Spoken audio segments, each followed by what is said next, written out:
NMPSIL stream open में आपका स्वागत है। मैं दोस्तों आज आपको लेकर मौलिक अधिकार का दोस्तों ये वीडियो रहेगा पार्ट नंबर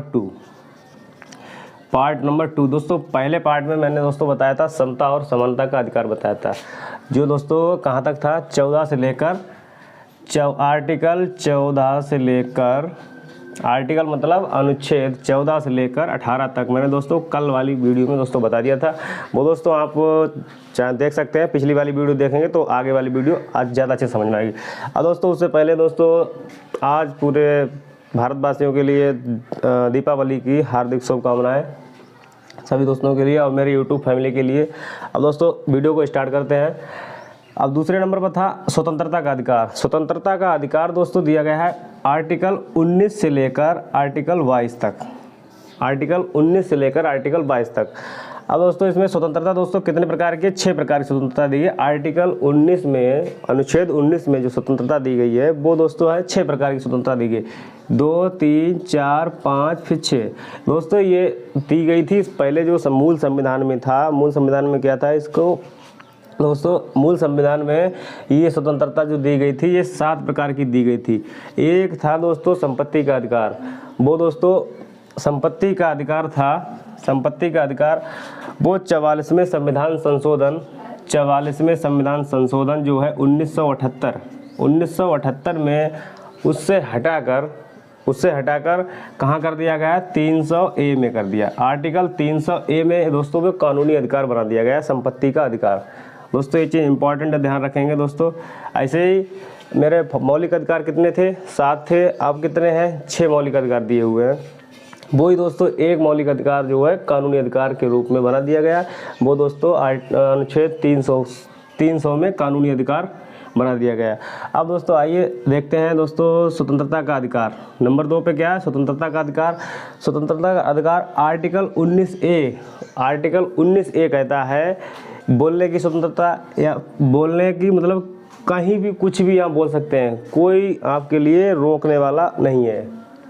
ऐसा नहीं है मतलब किसी को गाली दो, ये तो गलत है। फिर बोलने की स्वतंत्रता दोस्तों इसी में दोस्तों आती है प्रेस वाली, जो मीडिया वाले होते हैं, प्रेस की स्वतंत्रता होती है। मीडिया वाले जो है सबसे मतलब सवाल जवाब कर सकते हैं, यही दोस्तों इसी में आती है प्रेस स्वतंत्रता।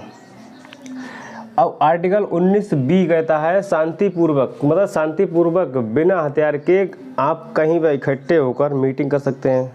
19B कहता है, आर्टिकल अनुच्छेद 19B कहता है शांतिपूर्वक जो है बिना हथियार के। देखा होगा दोस्तों मीटिंग करने के मतलब कोई मतलब कि वो मीटिंग वगैरह होती है तो उसमें दोस्तों काफ़ी मतलब कि कहीं आंदोलन वगैरह होता है तो उसमें दोस्तों क्या है, बिना हथियार के कोई कानूनी कार्रवाई नहीं होगी। और नहीं तो दोस्तों इसमें फिर आर्टिकल 19 का C कहता है, आर्टिकल 19 का C कहता है संघ बनाने की या फिर संगठन बनाने की पूर्ण स्वतंत्रता है। संगठन आए चाहे जो चाहे जैसा भी बना सकते हैं, कोई इसमें किसी प्रकार का कोई जोर दबाव नहीं है।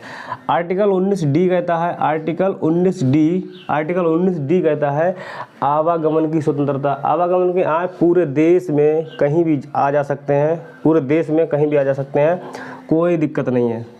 आर्टिकल 19E दोस्तों क्या कहता है, आप भारत में कहीं भी रह सकते हैं। पूरे भारत में 2800 राज्य दिए हुए हैं, उनमें आप कहीं भी रह सकते हैं, किसी प्रकार का कोई रोकने वाला नहीं है। आर्टिकल 19G अब दोस्तों एक वो मतलब ई के बाद F आना चाहिए था, ये दोस्तों 7 प्रकार की थी, ये दोस्तों 6 प्रकार की कर दी गई। वो 19F जो है कट के कहाँ गया, संपत्ति का अधिकार जो कानूनी अधिकार बन गया 44वें संविधान संशोधन 1978 में। अब आर्टिकल G आया, आर्टिकल 19G अनुच्छेद 19G क्या कहता है, आप भारत मतलब भारत के किसी भी कोने में आप व्यापार अपनी आजीविका चलाने के लिए कहीं भी किसी जगह कर सकते हैं पूरे देश में। अब दोस्तों आते हैं आर्टिकल 20 पर। दोस्तों ये चीज़ इंपॉर्टेंट चीज़ है दोस्तों, मतलब कि एग्जाम में आता है ये चीज़, मतलब कि बोलने की स्वतंत्रता किस में है, शांत मतलब ये चीज़ अलग अलग से बाई चांस पूछ सकता है, या फिर स्वतंत्रता के अधिकार में पूछ सकता है। स्वतंत्रता का अधिकार आर्टिकल मतलब कौन से अनुच्छेद में दिया हुआ है। फिर उसके बाद आर्टिकल 20 क्या कहता है, अपराधों के लिए दोष सिद्ध करने के संबंध में संरक्षण। आर्टिकल मतलब कोई अपराधी है, कोई अपराधी के लिए 3 प्रकार की स्वतंत्रता दी जाती है। अपराधी के लिए 3 प्रकार की स्वतंत्रता दी जाती है, वो दोस्तों कौन कौन सी? वो सबसे पहले स्वतंत्रता दी जाएगी वो दोस्तों अपने हिसाब का कोई वकील कर सकता है, अपने हिसाब के लिए वो वकील कर सकता है। उसके लिए कुछ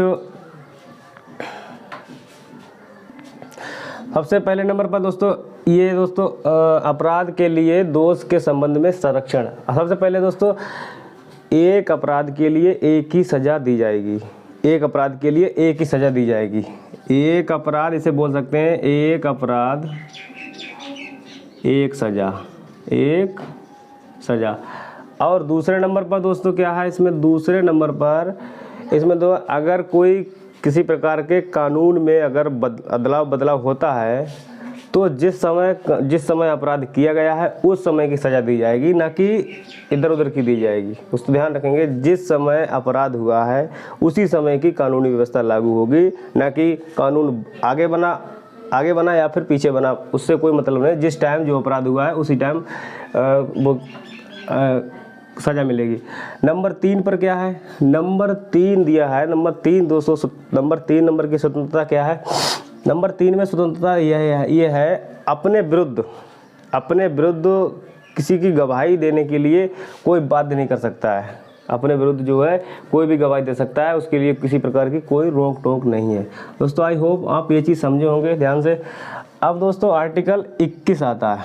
आर्टिकल 21 21 में क्या है? आर्टिकल 21 में है प्राण एवं दैहिक स्वतंत्रता संरक्षण। प्राण एवं दैहिक स्वतंत्रता संरक्षण क्या कहता है दोस्तों? इसमें दोस्तों हर एक राज्य का दायित्व बनता है अपने नागरिकों के लिए स्वास्थ्य और स्वच्छ पर्यावरण उपलब्ध कराए।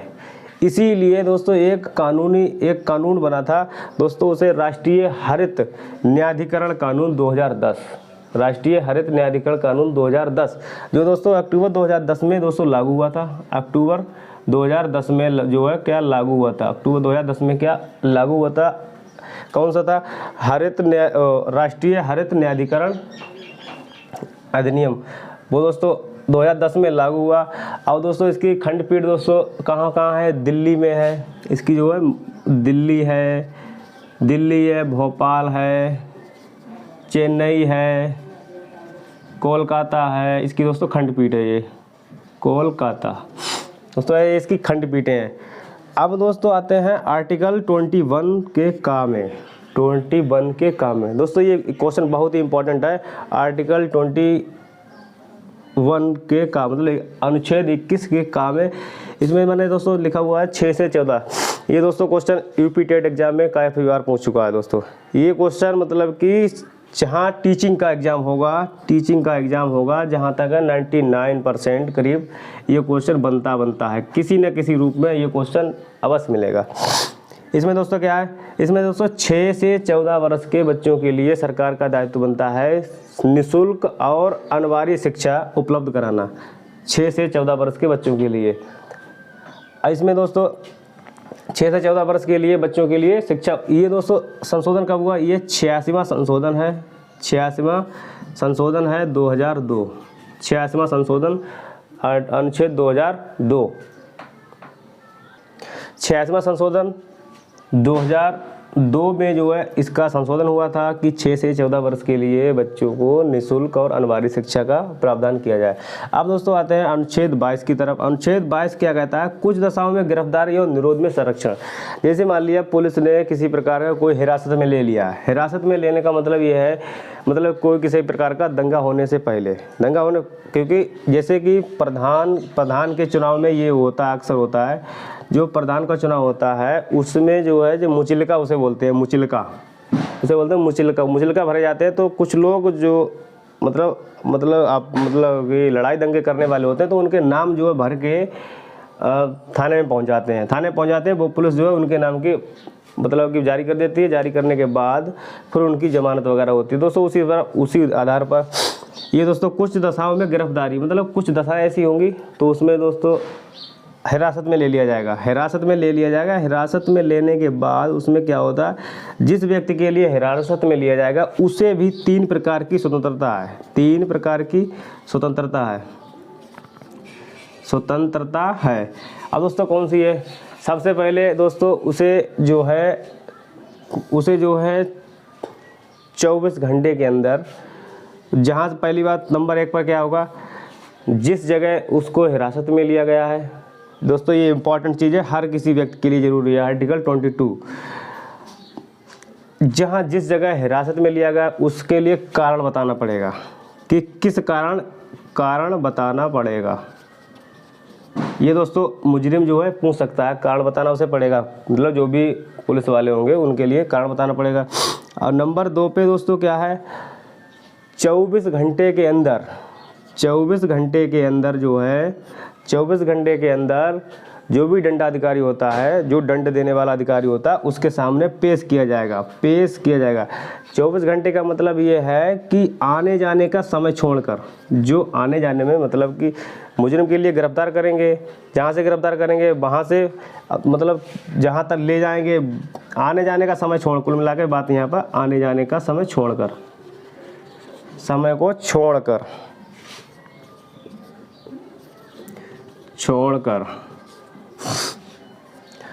और नंबर 3 पर क्या है, नंबर 3 पर है मुजरिम जो है अपने मनपसंद वकील कर सकता है। मनपसंद जो है क्या, वकील कर सकता है, किसी प्रकार की कोई ज़बरदस्ती नहीं हो सकती है।